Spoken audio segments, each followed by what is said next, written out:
Awesome. Thank you, Alyssa. So yeah, again, the audience is open to any Illinois educator, both formal and non-formal. So the benefits to all of you, the educators for this program, are immense.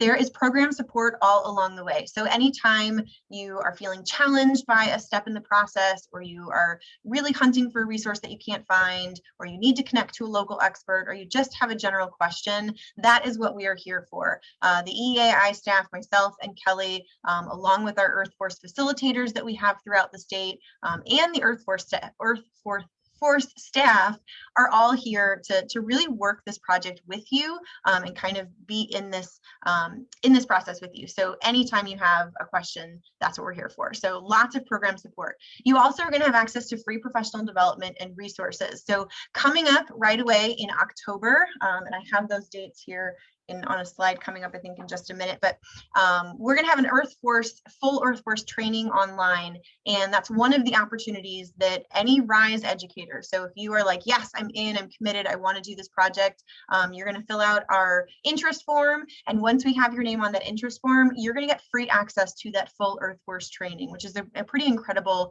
opportunity to really dive into those Earth Force resources and learn that 6-step process. But there's also a lot of other networking and professional development events along the way that are made available specifically to our RISE educators.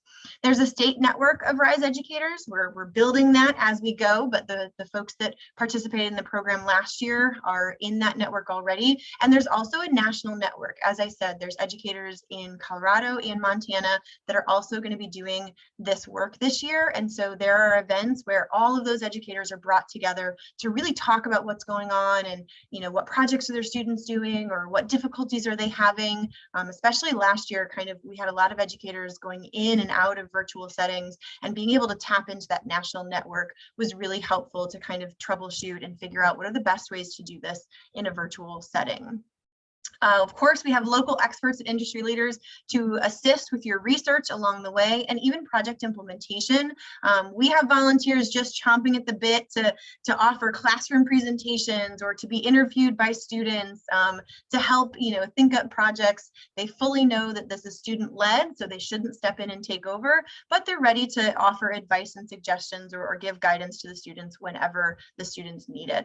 And then, of course, the funding piece is a huge benefit to this program for educators. Not only is there a cash prize for your school or your organization for the top 5 winning teams, but any team that submits a written proposal has an opportunity to apply for project implementation funding. Depending on how many proposals we get in, will determine the amount of funding that is available to each teacher, and of course the amount of funding that comes in from FEMA and our amazing partners. But we do have that available, and we were able to create some amazing projects for our schools and our organizations this past summer, and we're still working with them to continue to advance that work. So it's a really great opportunity to do some actual project implementation at your organization or your school.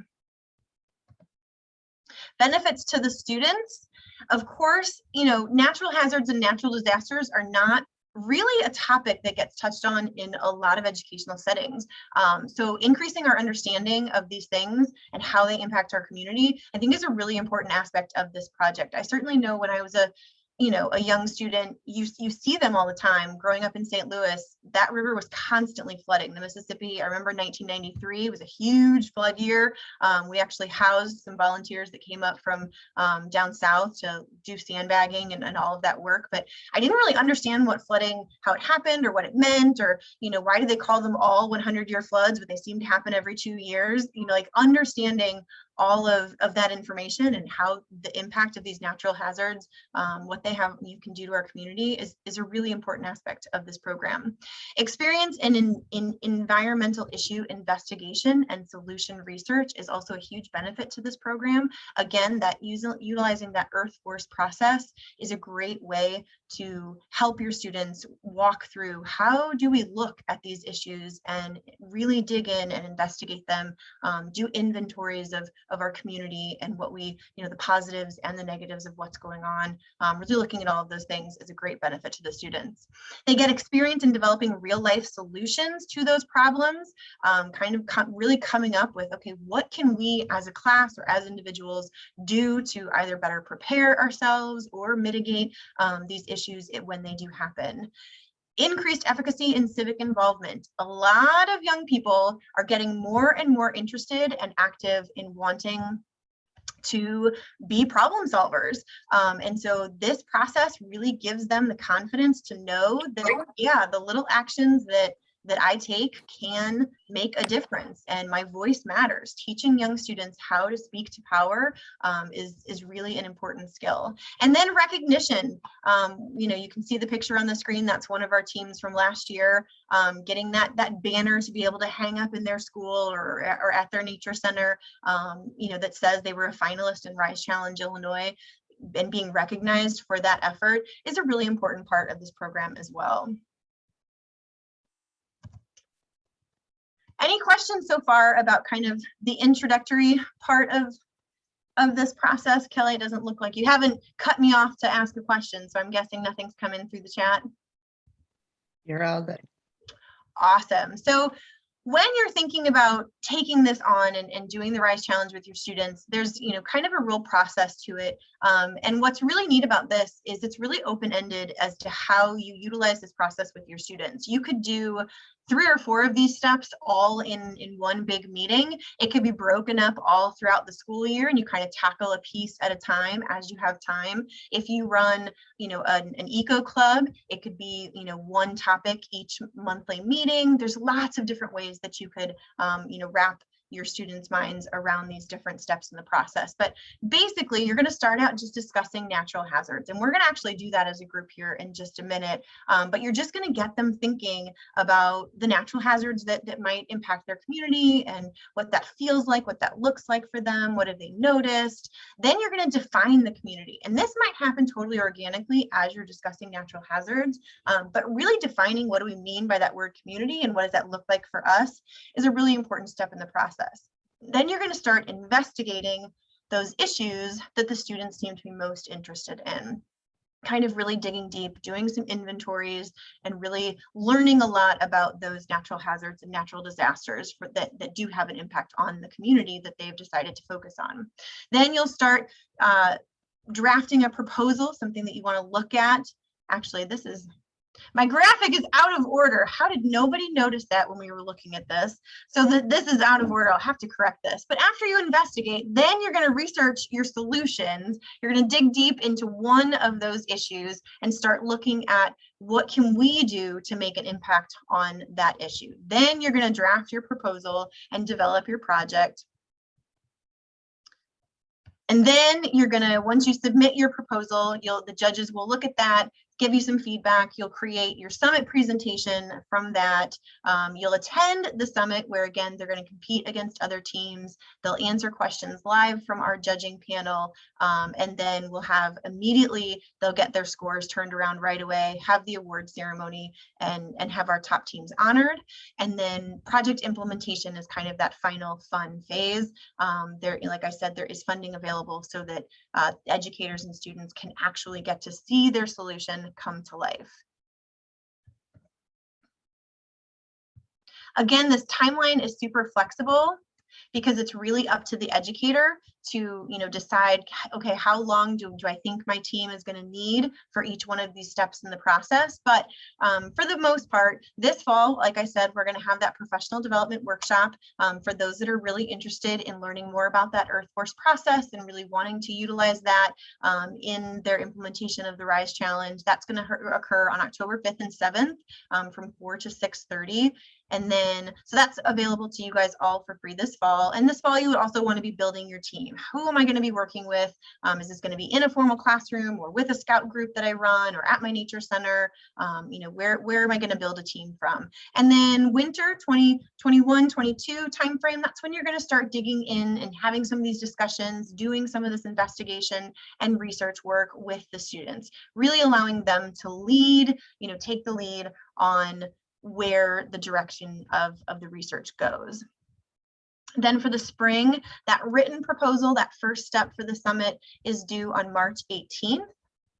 Then once that proposal has been submitted, right away, you have the option of beginning your project implementation. As long as we have that written proposal in hand and know what you plan to do, you can apply for the funding right away so that your students can actually get started. You'll get feedback pretty quickly from the judges on that written proposal, so you can make changes to the project plan at that time with your implementation. And that way you can also make changes for your summit presentation as well. The summit presentation deadline is April 22nd.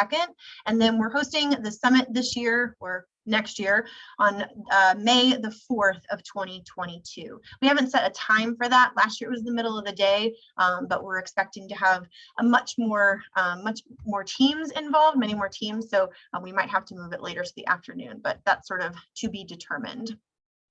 But there's a question. Yes. So if you want to just elaborate on how the summit is done virtually, that would be good. Yeah, great question. So we have each of the teams submit their presentation as a video presentation prior to the summit. So the judges will review all of those before the summit begins. And then at the summit, what happens is everyone is in a big Zoom room, just like this, together for a keynote presentation. Last year, we had an amazing student from FEMA that came and spoke about the work that she's been doing as a part of the student core. They have high school groups that work with FEMA on larger scale projects.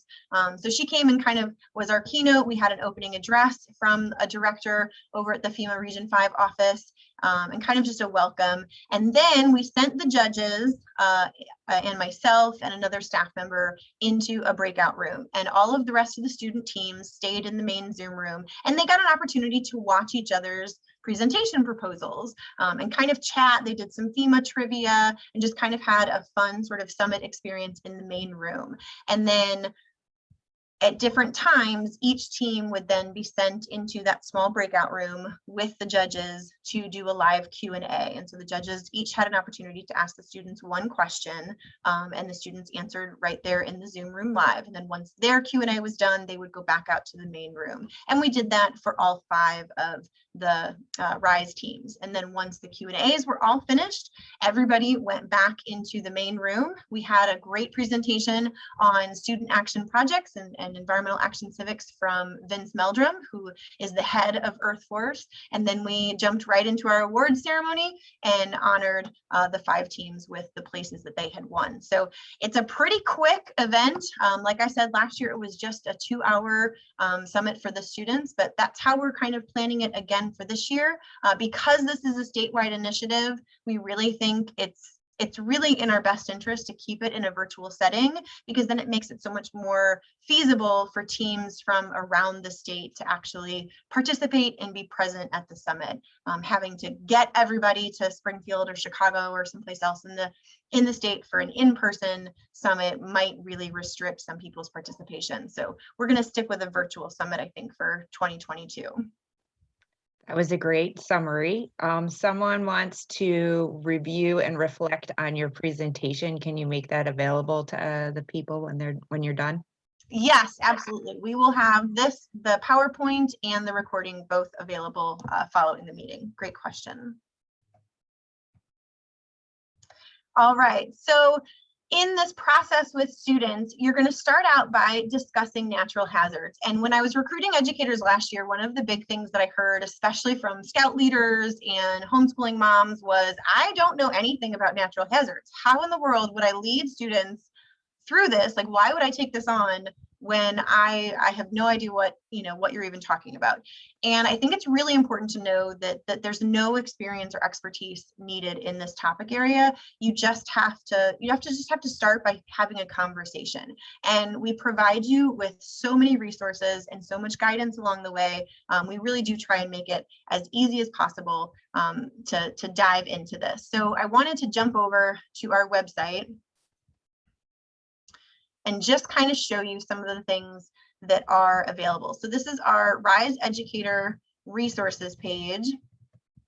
And some of the essential documents that we'll dive into a little bit later are right there at the top, a recommended timeline. We see a gray box, friend. Oh, all right. That's not good. Try again. I will. How's that? Good. Awesome. Okay, so up here at the top, this is our RISE Educator resources page. And again, right here are just some of the essential RISE challenge documents, and we'll dig in a little bit more into those in a little while. That recommended RISE challenge project timeline. And then down here is where you're going to find some really amazing resources to help you get this conversation started. And one of the first ones is just a really basic page that's just definitions. And you can have the students read those on their own. You can kind of do a round robin reading and just kind of start to dig into what are we talking about? What is a natural hazard versus a natural disaster? And then we put together this where to begin presentation. And let me see. Oh. There we go. That can hopefully just really make it much easier for educators to start this conversation with their students. So it just starts out kind of talking about the RISE challenge a little bit and what it is, kind of, hey, I want to do this thing with you guys. What do you think? Here's what it is that we would have to do. Kind of goes into that whole why should we participate piece. And then it just says, so let's begin with some questions. And we have both preparedness questions and natural hazard mitigation questions that are available to kind of lead some conversations. And let's see if it'll let me. Yeah, so here's our natural disaster preparedness flyer that educators can use to help start this conversation. And it's just really simple. What are some disasters that can occur in our community? What types of programs does our community participate in to prepare people for disasters? So I'm going to stop sharing my screen. And I just kind of want to pretend that we're going to do this, that we're a group of students and we want to engage in this challenge. Our teacher seems really excited. She's found this crazy new thing happening in Illinois and she really wants us to do this. So we're going to have a conversation about natural hazards. And I just want to start off with, does anybody have a story that they want to share about a natural disaster that they've maybe lived through or that has somehow impacted their life?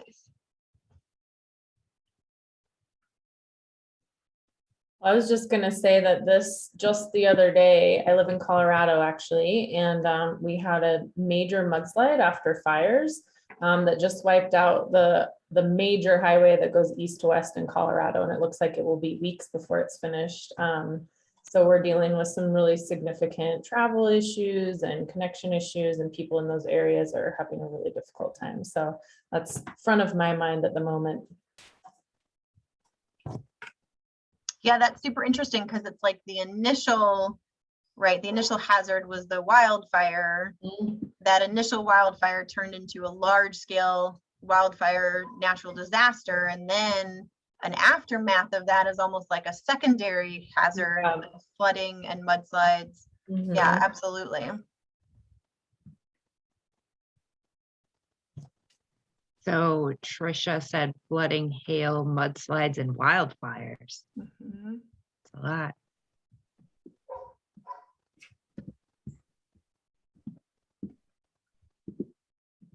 So last year, one of the educators again felt like they were struggling with this, how to start this conversation. And you may recall that Texas had a really interesting event happen last year. The state of Texas sort of froze.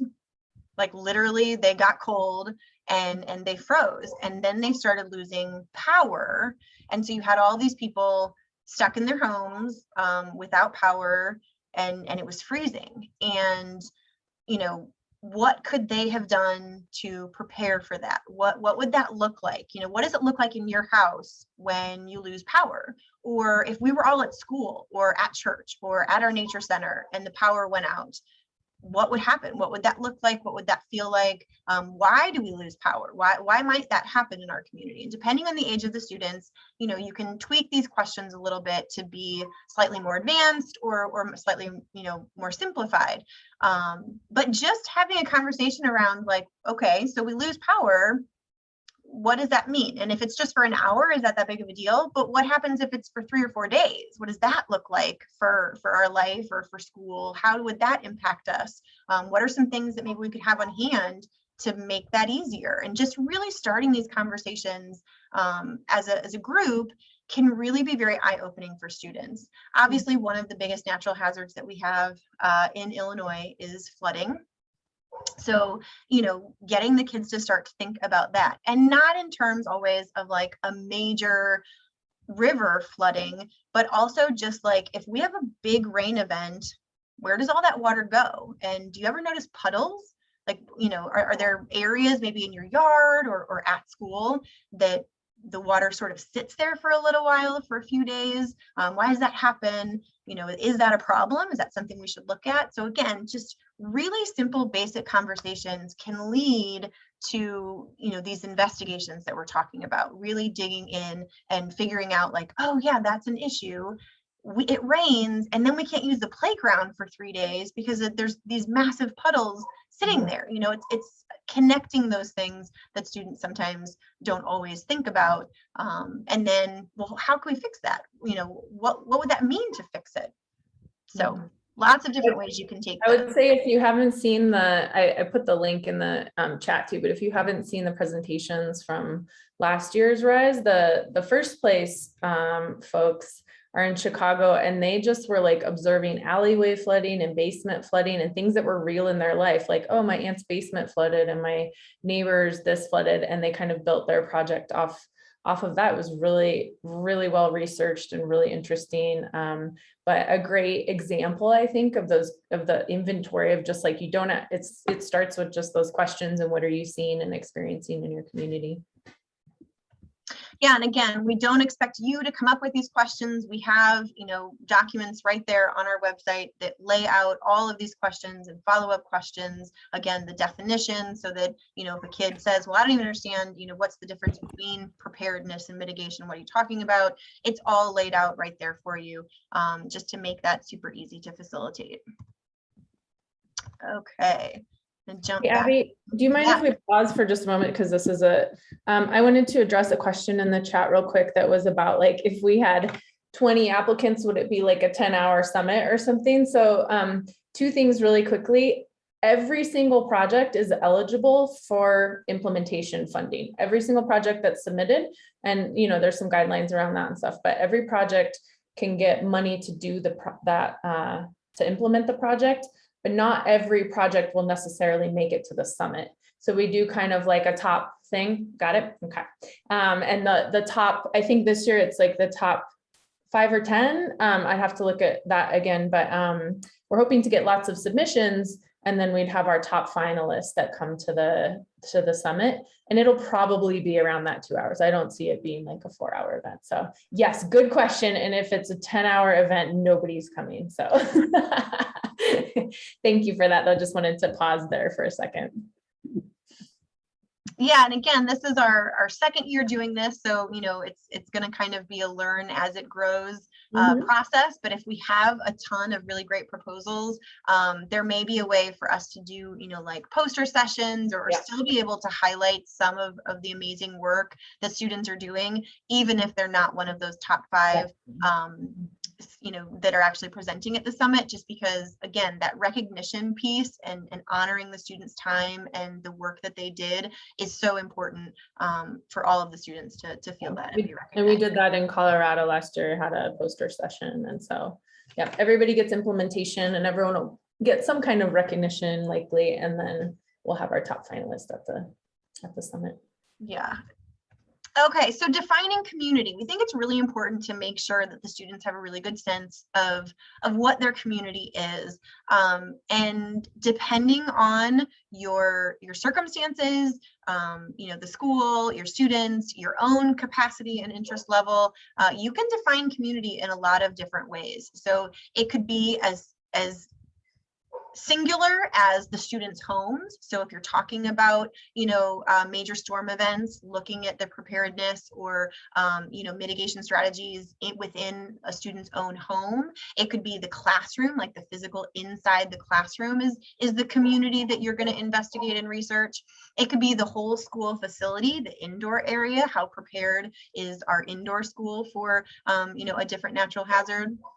It could be the school grounds, the outside area of your school or facility, or it could, you know, you could go large scale like the folks in our top winning team on the east side of Chicago did the whole community surrounding their school. So their entire neighborhood, you know, it was quite a large area that they decided to tackle with an informational campaign. But you have to keep the scale and scope of the project manageable and achievable. Again, we really want the students to be able to see the impact of their work and their research and the solution. So keeping it manageable for what you as the educator can handle, capacity, fitting it in. We know, especially for our formal educators, there are so many challenges. There's so much going on right now that staying small and really having success with a small project, you know, that focuses right there on the classroom or right in the students' homes can be just as valuable an experience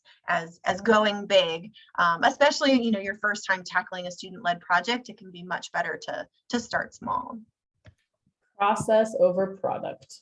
Yes, exactly. So once you have kind of started to, you know, have the conversation discussing natural hazards, and then you've defined your community, the next thing you want to do is start investigating those issues. And for each issue, you know, whether it's major storm events or wildfires or flooding or tornadoes, you want to sort of start asking again those questions of, are we ready and can we lessen the impact? And I wanted to just show you this amazing multi-hazard by community tool, and I think I need to do it the long way because it didn't work before. There we go. So somebody throw your county in the chat box for me. What county is somebody in?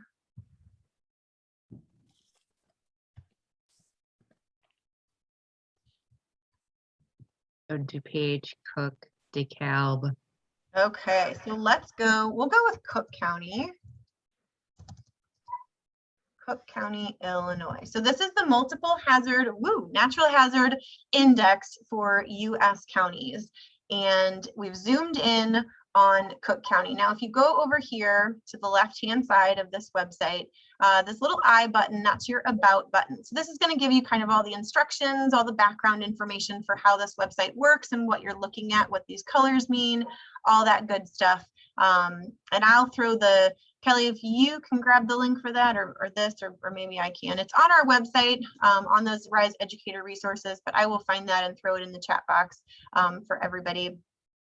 But reading through this gives you all the background of what you need to know. But what I love about this, just in starting this conversation with students and making sure that they know, you know, what we're talking about, is this general hazards index. So you can click on any individual hazard that you might want to see, you know, how much is this going to impact our community? But if you do the full hazard index, and then you come over to this Cook County and we just click on Cook County.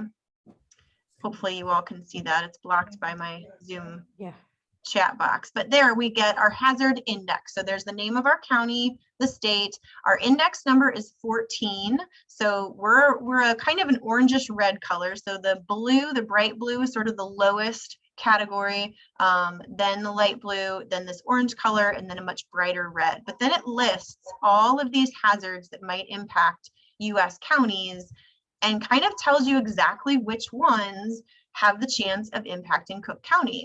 So you can see wildfire is pretty low. Tornado is very high. Snowfall hazard is a medium. Landslide is low, but not none. I thought that was interesting. Hurricane is none, actually. Earthquake is low. Drought is none. And then heat wave and obviously flood are two of the very highs. So it's just kind of an interesting way to look at this. And then what I also really like to do is look at a county nearby, like what's different between Wheaton County and Cook County. They're right next to each other, but what changed between those two that made this index be a 12 instead of a 14? And so it's just kind of interesting to have the students, really compare and look at, specifically at their community and what hazards might be impacting their area.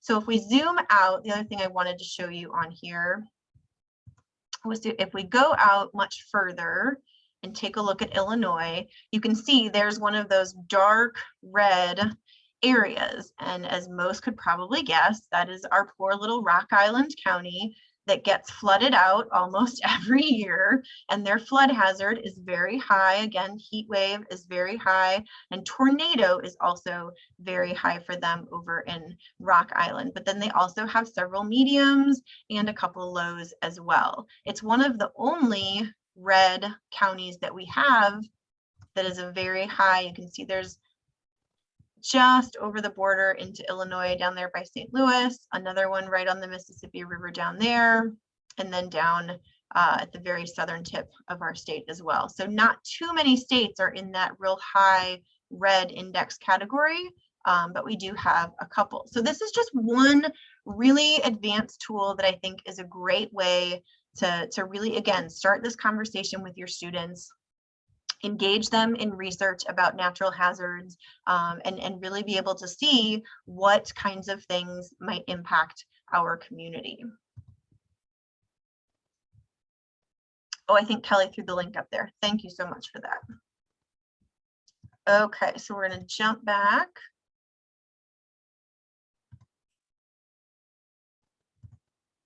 Oh, no, I jumped all the way to the end.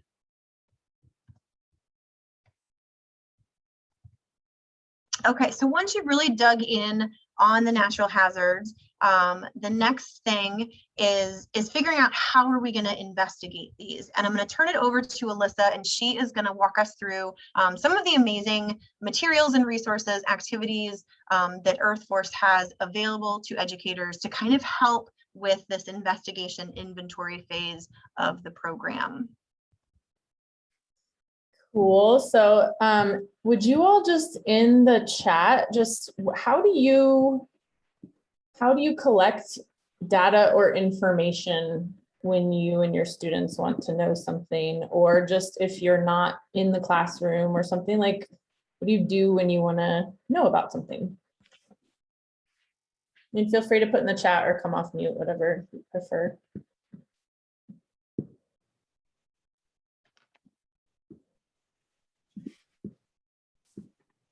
How do you gather information?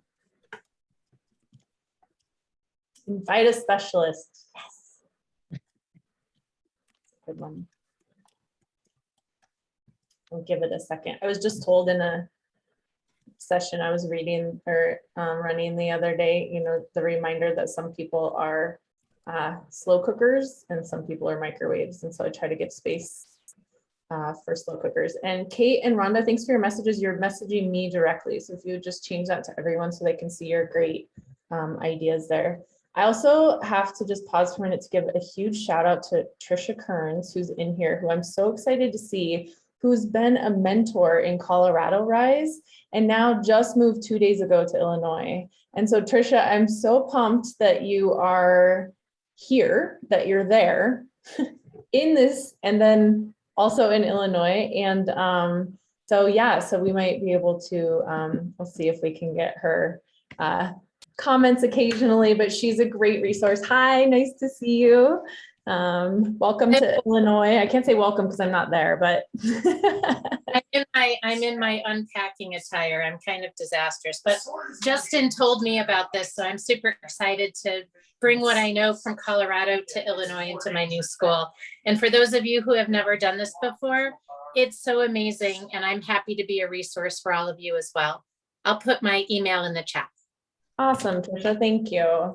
She's incredible, you guys. She was for our last year's Rise Colorado, she was one of our mentors, like I said. So she's that's really great. So Illinois is lucky to have you, Trisha. Good luck unpacking. And thank you everybody for your comments in the chat. Yeah, educators, people find ways to figure things out and to learn about things. You don't have to know it all, right? I mean, we're always Googling things, looking at maps and talking to people. I do love the invite a specialist. We'll talk about that a little bit further too. So thank you all for your thoughts. Let's see if I can share my screen. Now I'm just gonna show you a little bit about Earth Force. I'm gonna share the wrong screen, I bet. Do you see Earth Force resources? Or yeah? Oh, cool. Okay, sweet. It was showing me your presentation, but here we are. Okay, so this is earthforceresources.org. Can one of you throw that website in there? Again, so Earth Force is really just a process to do this type of like civic-based project learning and around environmental issues. And so there's a ton of resources here. Everything is helpful, nothing is required, right? I always like to say that because I'm going to open this first page and you're all gonna be like, oh my gosh, there's so much stuff there. And just know, you don't have to do all of this. It's just like things that are here to help you. But if you click on this classroom resources and go to resources by step, you can see step 1 is community inventory. So that's the same if we're doing RISE and we're talking about flooding, or we have another program that's starting that is going to focus on food systems. And so, whatever that topic is, the first space we start is understanding our community and doing these inventories. So here you'll find some videos that kind of talk about some ideas around that. And we have these classroom resources right here. And you'll see that flood risk is in there too. There's a couple activities around observations, like going out into your school grounds or around your house and looking at the potential flood risk that you see there. And I wanted to highlight one particular one for this community inventory list. I have it open. If I switch tabs, can you see different tab now? Okay, cool. Let me make sure I shared the right dealie. So you'll see here, this is a community inventory list. So what I want to emphasize are a couple of things. One, there's so many ways that you can collect information about your community. And we like to advocate for quantitative and qualitative data. So we want to do those maps. We want to do some, we want to get some numbers and stuff, but we also want to hear from people like those experts that Peggy mentioned. The students in last year's RISE winning presentation surveyed peers and family members. And so there's so many ways that we can learn about our community. And here you'll see that we've starred a few of them as well. And there's just lots of ways. So this is just a thing to get you thinking about what are the ways that I can learn about this stuff. And as Abby said, you don't have to be an expert. And actually some of the best projects that I've ever seen come out of Earth Force have been educators that knew nothing about it because they were not the ones leading it. They were really learning with students. They were straight up like, I don't know what's happening. Do you guys want to learn together? And they learn together, and students really like that. So being the expert, not necessary. All right, so we are back to that step 1, classroom resources. There's a lot of stuff here. There's some other flood mitigation inventories. Again, all helpful if you want to dig into it, none of it required. But another piece I wanted to show you is, once you're investigating your community, you all are going to come up with a list of a bunch of issues and probably strengths in your community. You're going to see a lot of stuff. You're going to gather a lot of information. Sometimes as you're looking at those issues, it's kind of difficult to say, is this really an issue, or do we need to dig a little bit deeper? So we have this really cool root cause tree, you can see here. And this is a fillable one that you can download. But the idea being that we can kind of think with students about those concerns. The environmental concern in this case might be like, flooding on our school grounds. Actually, I made an example. Let's look at this. So here's an example. You'll see, we put the problem in the center, and then the effects are in the branches, and the cause is kind of in the root system of the tree. There's no like exactly right or wrong answer. This is just a way to dig in a little bit more deeply with students. So if you're seeing flooding on school grounds, like say it's a track or something like that, what are the effects? Peggy had mentioned with flooding that it's difficult for students to like access and come and go and such when there's flooding. Maybe there's soil erosion, long-term damage, or you can't access the resources of your school as you would like to or should be able to. But sometimes those effects get pointed out as the issue, the problem. But really it's like what's happening more deeply. And so when we do this and we dig a little bit deeper and we talk with students through this, then we might say like, well, what's causing the flooding what are the causes of that? And they might be like, oh, like poor drainage, or we can't fix it, we don't have the money. Or in the case of the winners for the Rise Challenge last year, they realized there's downspouts are all connected into these really old storm sewer systems. And so they were flooding. So, what are those root causes of the issues we're looking at? Now, I understand sometimes that could get really big, like global warming. So we want to keep it like within that community frame that Abby was talking about. Is it your classroom? Is it your school? Is it your, so we want to keep a community frame around that. But this is a really cool tool to make sure that as we move forward, those issues are really issues and we're not just seeing the effects of a deeper issue. So that's a really fun one to share. You can do it virtually, you can do it in person. We have the fillable PDF and everything as well right now. So lots of resources again, and this is all about investigating our community. I think Abby's going to go into like what we do next. And so I will pause there to see if there's any questions about the I know we've given you a bunch of information and kind of showed you a bunch of stuff about investigation. Does anybody have any particular questions about that right now?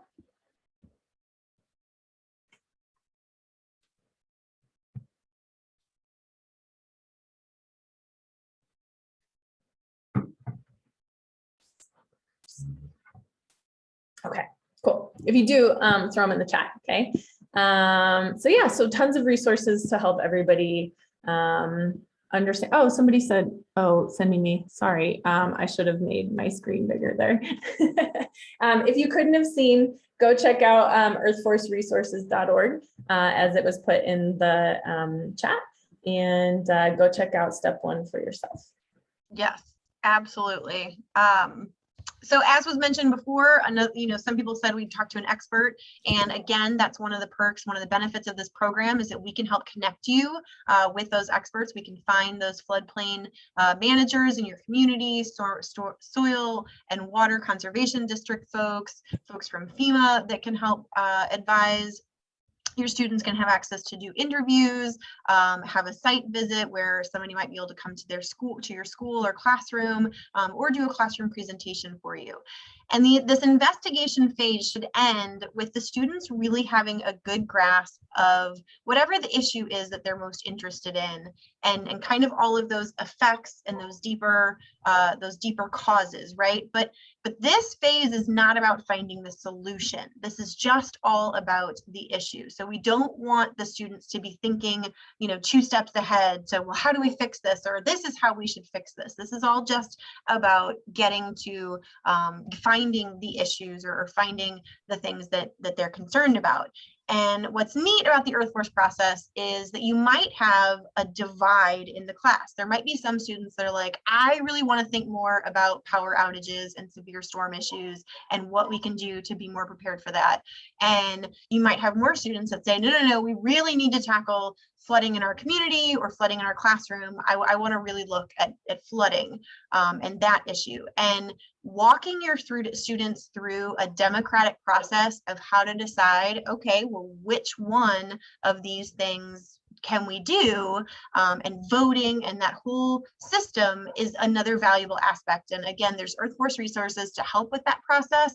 And I was actually going to show you some of their voting options, but I want to make sure we have time at the end to hear from one of our educators from last year that's going to be on the meeting. So I'm going to skip that, but there's definitely lots of different ways to make kind of that democratic process super fun and engaging for the students as well.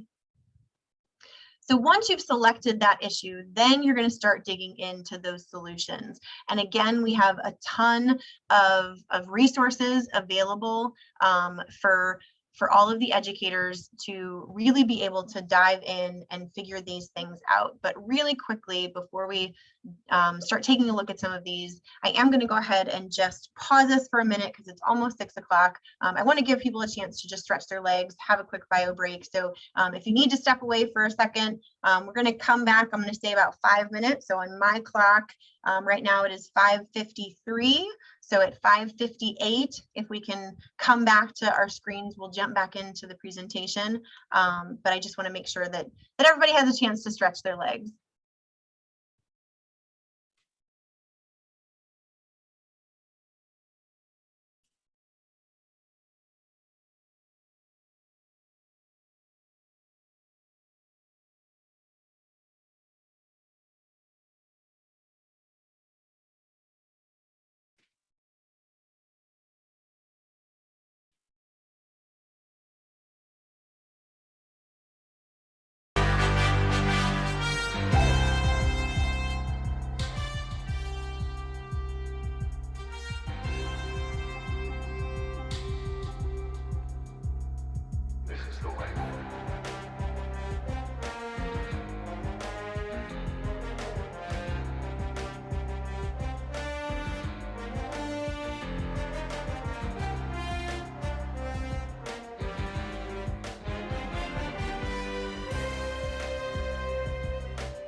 totally love didn't have a timer. Everything you love about a farmer's market. And this week only, Sorry. get 25% off all plant-based Mute. goodness.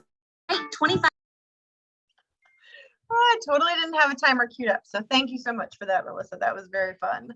All right, everybody, welcome back. Hopefully you are rejoining us or walking back to your computer any moment now.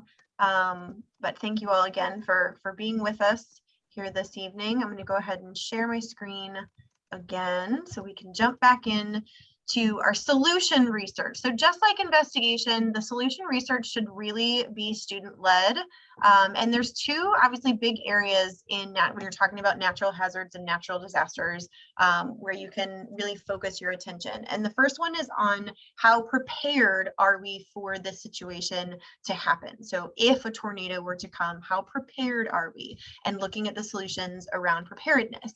And then again, on the other side is mitigation. How can we reduce the impact that that natural hazard or natural disaster would have on our community when it happens? And so looking at solutions around mitigation or mitigation strategies is another area where you can find those solutions or those action projects for the students to work towards and to write a proposal around. So I wanted to again just show some of the resources that we have available to demonstrate kind of how you can find those solutions if, you know, because we're not all experts.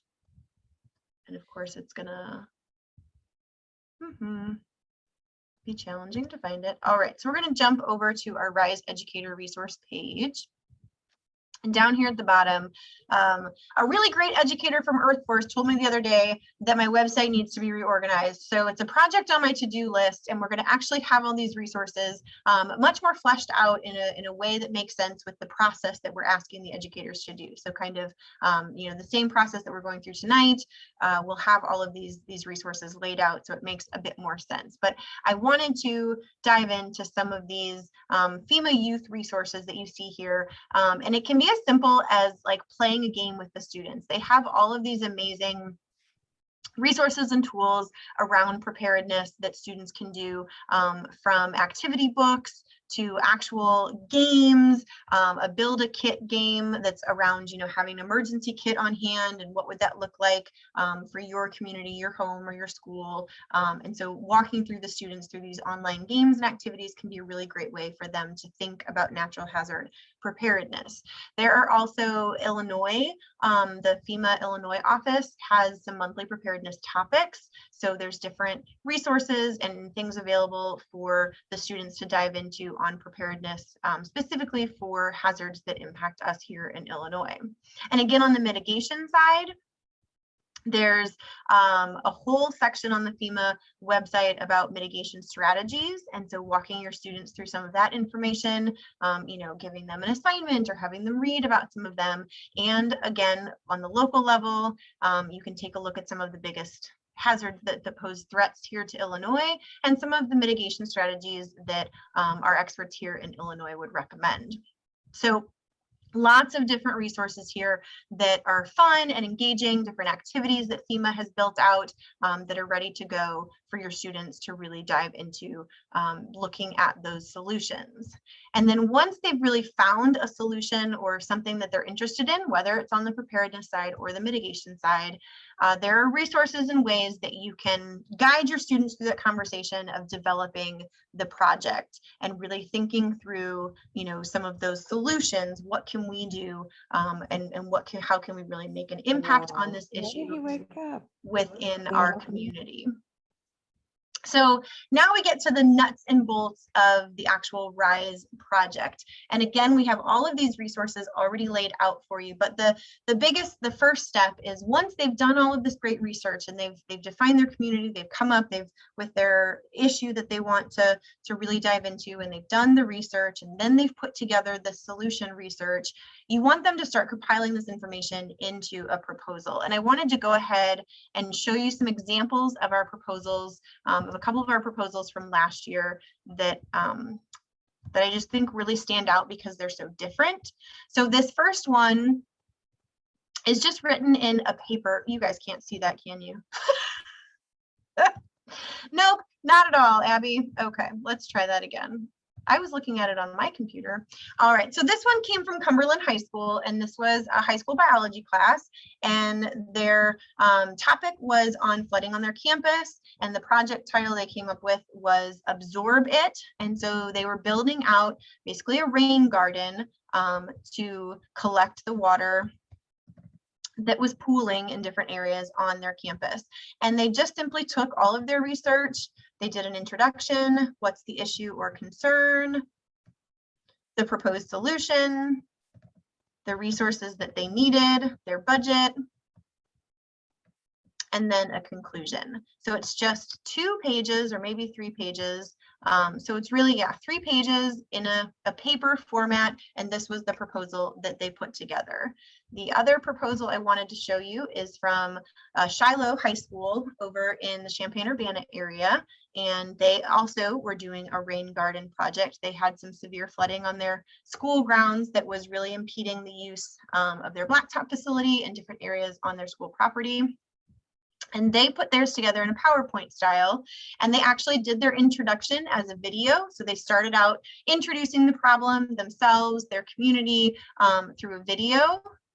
And then they went into their solution, pictures of the rain garden site, and they actually had some flooding to show us, which was kind of interesting to be able to see the issue at hand.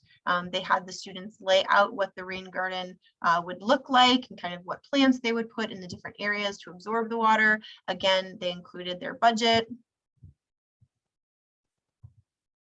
and then a wrap up or their conclusion. So really not very intensive as far as the proposals go, and they can be in any format that the students are most interested in. So you could do it in a PowerPoint, you could do it in a written paper, it could all be in a video, you know, where the students are interviewing each other. It could be broken up into small groups. You can have one group that handles the introduction, one group that handles you know, the investigation and the research information. So you can really format it any way that you want, and we have a full proposal guide on the website that's ready to go for our educators to be able to utilize, so they know exactly what needs to be in the proposal, again, in any format that works the best for you and your students. And then we also provide you with the judging rubrics, so you know exactly what the judges are going to be looking for and kind of grading the students on. And we have a really nice, easy to use checklist, so that kind of that final phase, or as you're going through, the students can have that checklist in hand. Did we put this in there? Yep, check it off. Did we put this in there? Got it. And then they know that they can move on to the next thing. So if we're trying to make that proposal piece as easy as possible. Any questions on that part? Okay. Nope, shared the wrong one again. Oh, that's okay. We also have a budget guidelines and worksheet for you. So when you're designing the project, again, the scale and scope is completely up to you. But we do have some guidelines for things that we will fund and things that we just can't fund. Really, the only thing that we really can't fund is food. So we actually had a couple of groups last year because of the pandemic mostly that were really looking into and examining food insecurity in their communities and kind of the little pantry model. We had one group that actually partnered with a community garden and looking at how can community gardens help to support or be a solution for food insecurity. And we just can't actually purchase food. So any resources, like for the community garden, they ended up looking at storage and a gardening shed that could help to store some of the produce that was being grown in a way to make it be able to last longer and be utilized. So we can certainly do things like that, but we just can't actually buy food. But there's a budget worksheet and guidelines that are all set up and easy to use for the students. So again, this is not more work for the educator. We actually want the students to be the ones doing the research, finding the products, getting those prices, and putting together that budget. So we have a worksheet all laid out for them to be able to use to do that. So the virtual student summit, we kind of talked through some of this earlier and a great question that somebody had, but the virtual student summit is where the students will share their projects and answer those questions from the judges. Again, the written proposal deadline is going to be March 18th. And then between that deadline and the summit presentation deadline is an opportunity to revise your plan or your project based on your judges' feedback and apply for those implementation funds. It can be really fun for the students to dig in and start really working on the project before the summit, and then be able to share out to the other students that are there kind of what they've already gotten accomplished so far.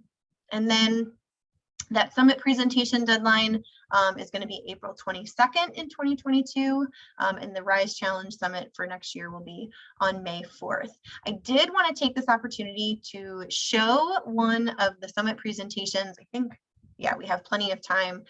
So this is going to be in just a little bit. Our educator from Shiloh High School is hopefully going to be jumping on the call to actually talk to all of you about her experience last year, her first time doing a Rise Challenge with her students and kind of what she did. So I wanted to go ahead and show their presentation. So let's see if I can make this work. Bear with me for just a second.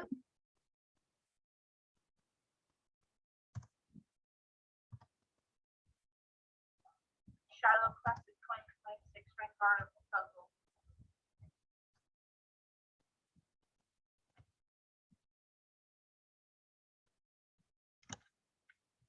Hi, we're in 10th grade at Shiloh High School. We are applying for the first Rise Illinois Challenge. Hello, I am Will. Our proposal for Rain Garden University Prairie. Hi, my name is Carter, and our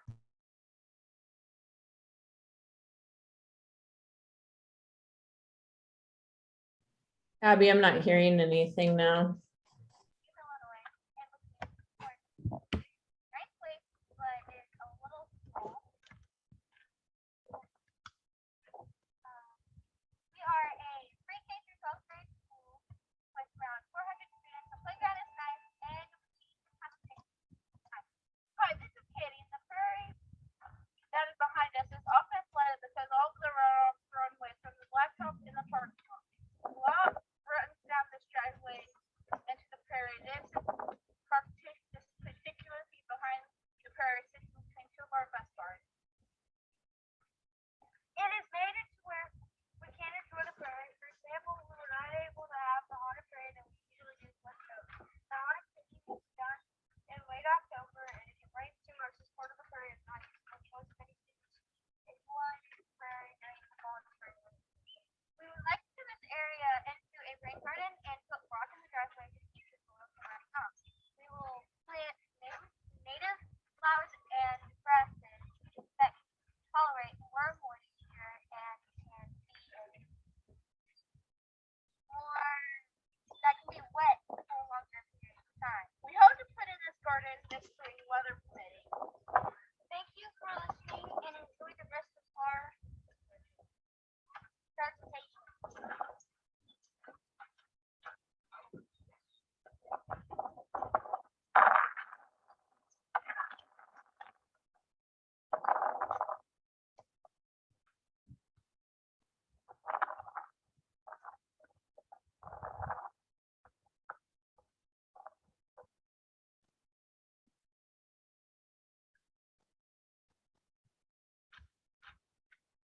Hi, we're in 10th grade at Shiloh. There it goes. As my classmates talk about the construction, we are wanting to add a rain garden to the south end of our existing prairie. Our rain garden is a depressed area in the landscape that collects rain, water from a roof, driveway, or a street. It allows rain to soak into the ground. The area we want to put in the rain garden is currently usable due to the runoff from the parking lot. We would like to make it a usable area by putting native plants that could grow in these conditions. We have spent a lot of time learning about rain gardens and the good and bad parts of them by watching videos from the EPA website, My Watershed website. We made sure to do enough research to make this something that we could do. I am very thankful we have this opportunity to better ourselves.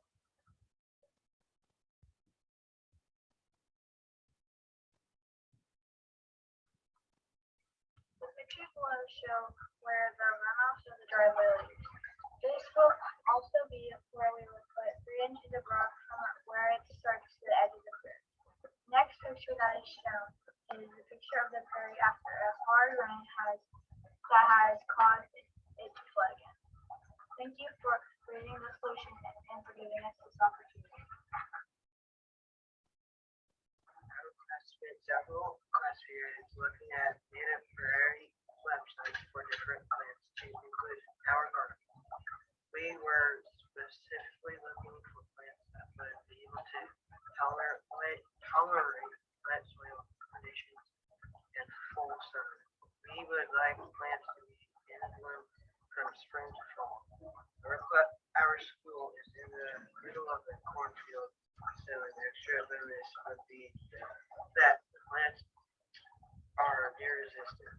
The biggest bonus is all of the pollinators that new garden will attract. The pictures opposite are of the proposed layout of the rain garden. Just flowers included in the rain garden. We do purchase multi-different types of flowers in a beach garden. Every flower, especially the native prairie. In addition, we have the new season as we also have black-eyed peas and shooting stars, yachty onion and prairie with cardinal flowers, as well as common country and spot. Finally, the common garden and price. The total cost will be about $680 for all these plants. Resources and budget supplies. We will be purchasing 20 tons of green trout from Tuscola, Illinois, showing the Shiloh Township will pick up and deliver in kind donations. It will be $15.50. The total fund will be $310. Mulch for pathways. Shiloh School will donate the mulch for pathways in kind donation. The plant Julie Shearer will be purchasing is purple sunflowers, blue iris, and prairie dropseed, oxeye sunflowers. We will be purchasing a plant identification labels at Amazon.com. 25 pack garden meat large metal plant labels. We will need 6 to 35 gallon bags of garden compost. It will be $6.25 each. So for the amount we need, it will sum up to $37.50. We will be purchasing garden trowels at Menards for 88 cents. But for the amount we need, it will be $8.80. We will be getting wooden handle shovels for $8.89 each. For the amount we need is $44.45.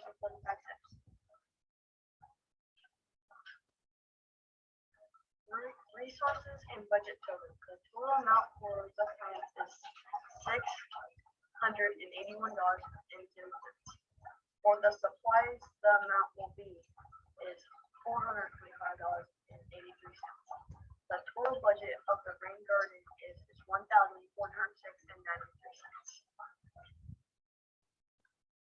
Our goal is to put in the rain garden before school ends in mid-May. This is, of course, is weather permitting. We want to thank you for approving our proposal. We have enjoyed working on it and thankful for the opportunity to get our hands dirty and enjoy the garden for many years to come. Sincerely, of the class of 2026.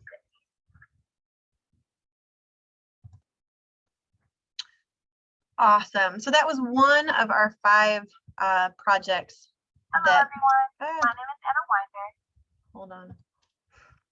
That was one of the 5 projects that we had that presented at the summit last year. And as you can see, they took their presentation, that same PowerPoint that they had as their proposal, and then they just narrated it and added a little bit more content to it to be their summit presentation. So it wasn't like recreating the wheel all over again. It was just updating the proposal a bit and adding the narration of the students' voices to kind of explain that proposal. This is one of the projects that we were able to fully fund. So they do have their rain garden fully installed at their school and all of the tools and everything. And because of some additional funding, they, of course, had rabbits that came in and ate a lot of the plants. So we're hoping to be able to restock that garden with a few more plants just to help fill in some of the rabbit damage. But you can see that was one example of a project, a problem. They investigated the issue, came up with a solution, and then developed the project around that solution. I believe there was a question about the age range. So this was a science class, again, at Shiloh High School, but it's a mixed age class. So there, I believe, and Pam can correct me once she jumps on, that the age ranges from middle school up to high school. So it is a bit of a wider age range for her class there at Shiloh. Were there other questions that I missed in the chat? I think there were some comments and stuff. Peggy asked, did you ask did you say club or class? I think you were saying class, right? That was Yes. the one. Yeah, this was a part of her science class. Yes. My smelly dog came in here. He stinks really bad. He like rolled in something and I got distracted. I was like, oh God, what is that? So sorry. And maybe we should, while we're waiting for Pam, maybe like do other questions too. Do you guys have like questions about anything RISE related? This is Peggy. What's the like the average request for funding, just so you can kind of gear a project when they start, like you might have to say, how about this part of the project, instead of the whole project, or. Yeah, that's a really great question. Last year, we capped our proposals at $1,500 a piece. Again, depending on the amount of funding that we're able to secure and the amount of proposals that come in, that might change, but we will probably keep it about that same amount. Some teachers won't ask for that much. Some teachers may ask for slightly more. It just depends on the project that they want to do. We had one program, the group actually that won from East Central, it's an informational campaign was the solution that they wanted to do. And so all they have to do is print brochures, and then it's the students going out and delivering this informational brochure to educate the homeowners in their community about how to disconnect the downspouts and what impact, like how that will impact the drainage in their community to prevent flooding in the basements. And so the cost was very, very minimal for their project, but the impact is potentially, astronomical, because the simple act of disconnecting these downspouts from this overcrowded sewer system will reduce the flooding that's coming up through the sewers into these folks' basements. So again, small budget for their project, large impact potentially for their community is really exciting.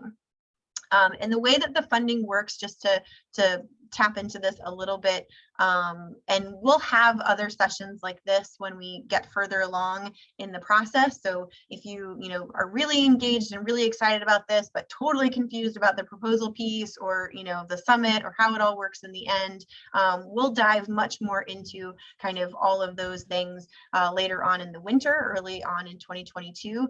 But for now, I do want to explain that the way that it works is when you submit a proposal and you're ready to move forward with implementation, we will have a form for you to fill out that gives us exactly all of the supplies that you will need to purchase for your project. So for example, the Shiloh Rain Garden, getting them that stone from the quarry, they put me in contact with the quarry. I ordered the stone and the stone was delivered to the school. So we will purchase all of the materials and the supplies that you need, whether it's from a Lowe's or a Menards or Walmart or Amazon or a quarry. We can get all of the supplies delivered to your facility and we will cover the cost of all of that. If it's a contractor or a service that you need to come out to your facility, you just get the bid and then we will pay that directly. So it's not a cash contribution, like we don't give you money to do the project. We purchase all of the supplies and cover all of the costs of doing the project. Prize money can be prize money. Yeah. And there was a question about prize money. Yes. as opposed to the prize money, which for the teams that get a chance to present and participate in the summit, the ASFPM Foundation, that Association of Floodplain Managers, is giving just cash to those schools or organizations that are working with students. So if it's a homeschool group or a nature center or a school, whoever it is, they would receive just a cash contribution. Obviously, it would be wonderful if that cash contribution could go towards, the project that the students have designed if it's needed, but it is just cash that organization can do with whatever they want. Each team will also get that really cool banner that the students and the educator can hang up and utilize to recognize those students that were involved in the project as well. So one more question or thought, just this is Peggy again. Have you ever had a group, or even out in Colorado, Alyssa, has a group ever, or the facilitator leader ever worked with kids to say, okay, if this is going to be our budget and we're going to put in for this, discuss like in-kind funding with another grantor? Because I think in our world, as we know with environmental education, good Lord, you leverage everything against everything against everything. And I think it's a really good lesson that there's other people, if you can get the support of the RISE Challenge, you could possibly double that with a local. I mean, is that allowed to do that with them? Okay, because I think it's I wish somebody had done that for me, so cool. Agreed. Yeah. Not that we would or we wouldn't double it, but I think it's just a good lesson, even if they don't get it, to understand that that's out there. Absolutely. Yeah, I think, wasn't it one of the folks that requested food, when they found out they weren't going to get money for that, they were looking at local in-kind. And I know for sure in Colorado, there's folks who have gotten chunks of money from RISE, but then they supplement it with, nonprofit in-kinds or some other donations from places. So certainly, and you're right, that is like a really great experience for them to have. Sometimes even, again, just having the students brainstorm, like, okay, so this is the scope of the project that we want to do. Here's, the pieces of it that we can ask for from EEI and the RISE Challenge.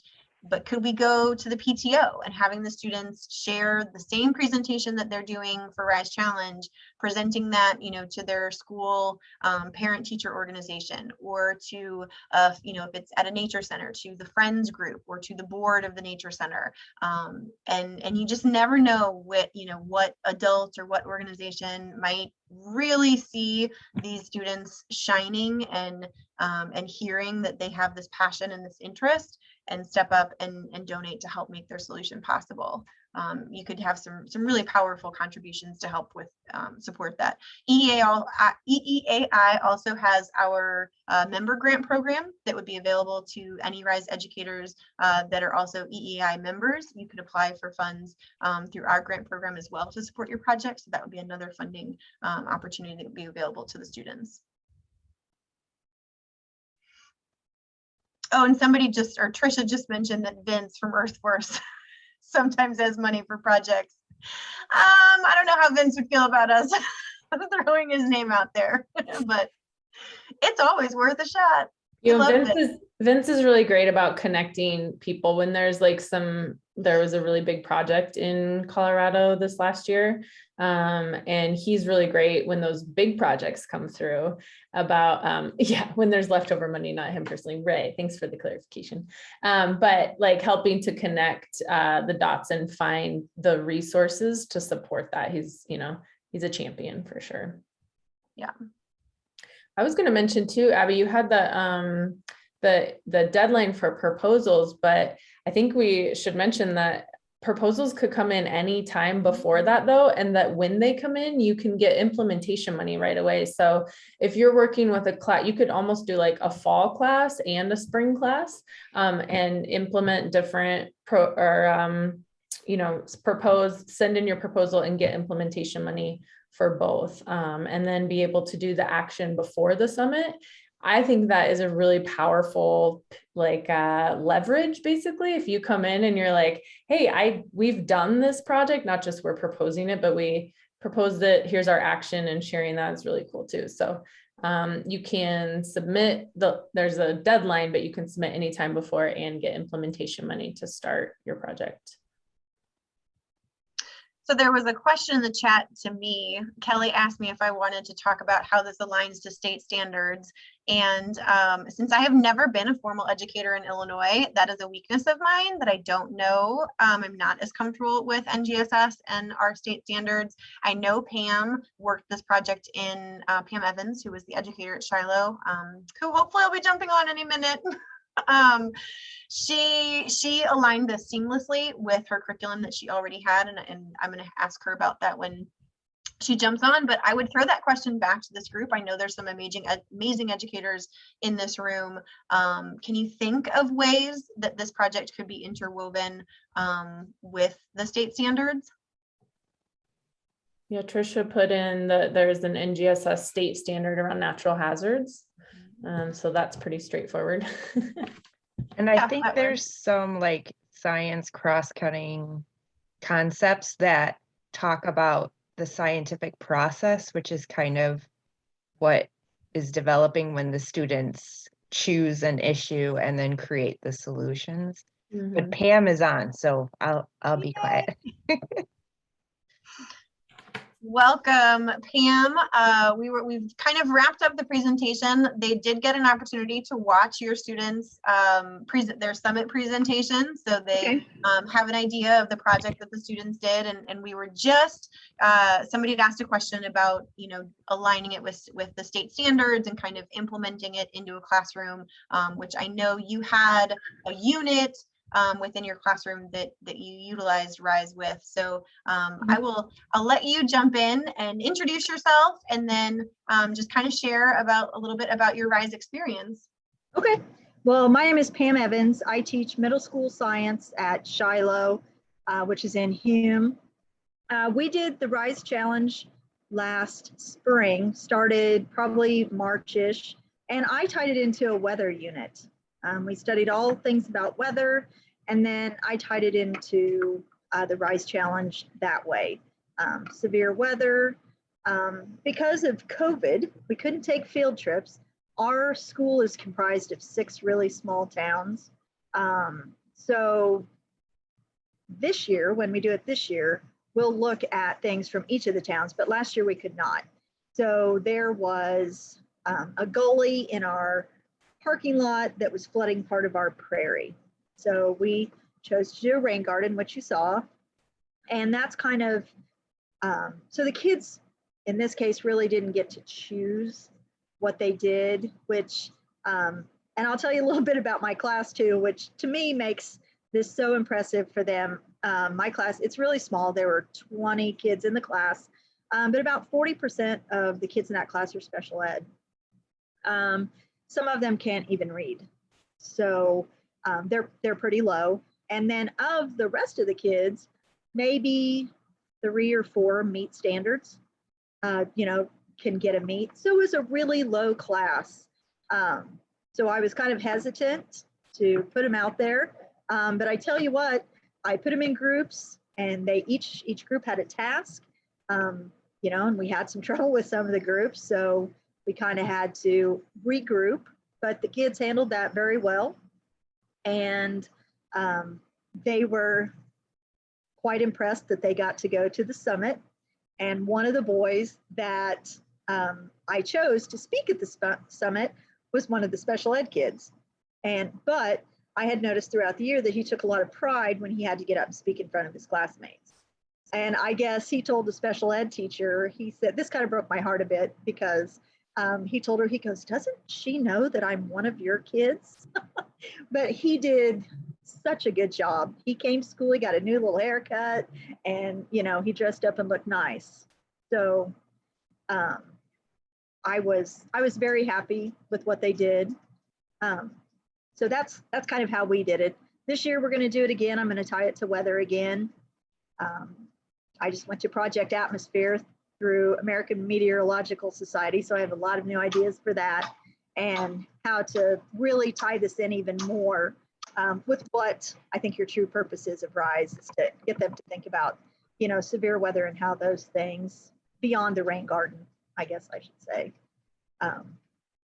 So do you have any questions for me if I didn't answer them? That was kind of quick and fast, but.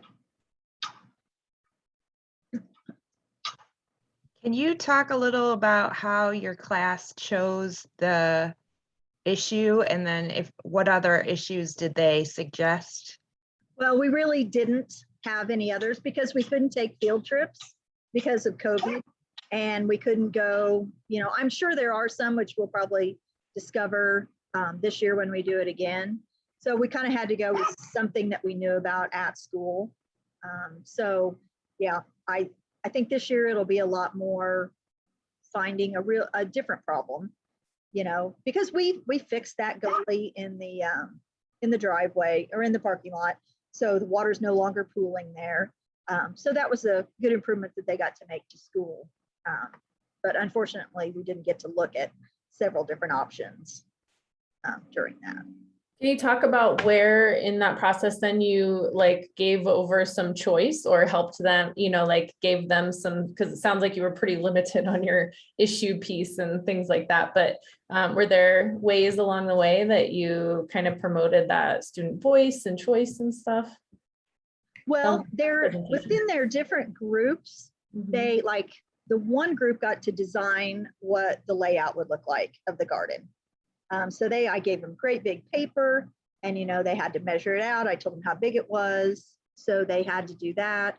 Another group was investigating the flowers we were going to put in there. So I told them, look for deer resistant, look for rain. So they picked out, they got to pick out the flowers that they wanted. The students that did the video, they got to write their own script. So that was good. So each of the groups, they kind of had choice in that way, since we really couldn't choose what project they wanted to do. Yeah. That's really cool. Is that what you meant? Yeah, totally. That's exactly what I was talking about. Yeah. And it's a great, I think it's those things, like doing something and seeing a result and going to a summit that is why you're saying these students were so excited and so engaged and stuff, right? It's Yes. they were involved. They were part of that process. They weren't just being led along, basically. No, they were very invested. Yeah. They were very invested. And I have to tell you, the day of the summit, when it came time to announce the different winners, in my head, because they were 7th graders and everybody else was in high school. And in my head, I said, oh gosh, I hope they're not too disappointed if they get 5th place.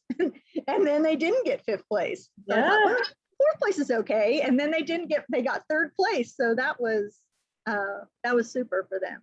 Mm-hmm. Yeah. It's a great example of, we have a lot of Earth Force educators that are in with middle school students or, they're English language learners or special ed, like you said, and their students or the teacher will be like, well, there's no way this, but then it's it unfolds and they have these great ideas and they put together a great project. And I think it just is a testament to, it's not just the smartest high school kids that are doing this really well. It's about the process. And that's where they really shine. So it's really cool. Yeah. And then they presented to the school board as well, right after they won. A couple of days later, I took whoever could show up. So I had, I don't know, 7 or 8 or 9 kids. And so, we showed them their video and they got to present to the school board. So that was pretty cool too. That's so cool, because that's such a big piece of Earth Force is the asking people in power for a change or presenting those ideas, having that interaction, young people and adults, and those young people presenting their ideas and saying this is what we're going to do, or this is what we would like to happen, or this is the change we want to see. It's pretty powerful for those young folks. So that's really cool. I'm so glad you did that. Yeah. So it was good. So I'm ready to do it next year. Yay. Yeah. Yeah. Awesome. Any other questions for Pam?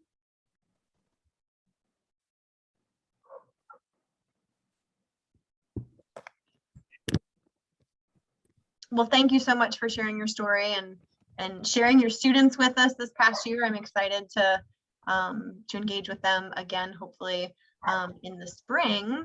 So I do want to just jump back to the presentation really quickly. We'll probably get out of here a little bit early. But if you are super interested and want to learn more, want to engage, I just wanted to share all of our contact information. So mine is up on the top there. I'm the executive director for EEAI. So there's my email. Kelly Park Buckner is the brand new project coordinator or program coordinator for EEAI. And she's shaking her head. I'm guessing I have her email wrong. She's still muted. Yeah, no, I just added it to the chat. It's pretty Okay. close. And then you can see the RISE websites are all right there. We do also have a RISE Educator Facebook group. It's pretty small so far, but we're working on growing our Earth Force network here in Illinois, getting more and more educators trained in that process. And obviously growing our RISE network here in Illinois as well. And we're hoping that this Facebook group, for those that are on Facebook, will be a way that educators can problem solve and network and really connect with each other across the state. You know, hey, I'm in the investigation part of this process and I just can't get past this step with my students, or does anybody remember where that resource is? Just a way to ask questions and connect with other educators that are doing the same work. So if you're interested, you could check that out. And then of course, we would love to see all of you at our Earth Force workshop in October. And if you are interested in engaging in the RISE process, there is a join the challenge link on our website. So you're just going to go to the RISE challenge on the EEI website and click that join the challenge button that's right at the top there. Fill out that interest form. And once I get that form, I will send you the code so you can attend that Earth Force workshop for free. And it's a great way to really dig in and learn more about the Earth Force process if you're interested and wanting some guidance on how to do that process. So that is it from me. Is there any other last minute questions? Anything we can answer before we call it an evening? I'll say thank you again so much for giving us your time this evening. We're really excited to be able to have our year 2 of this program here in Illinois. Alyssa, how many projects did Colorado have submitted last year? Do you remember? I'm on the spot. Trisha, I don't know. I think it was 18. So we're really hoping to really grow this program and see a lot of really amazing student projects for Illinois this year.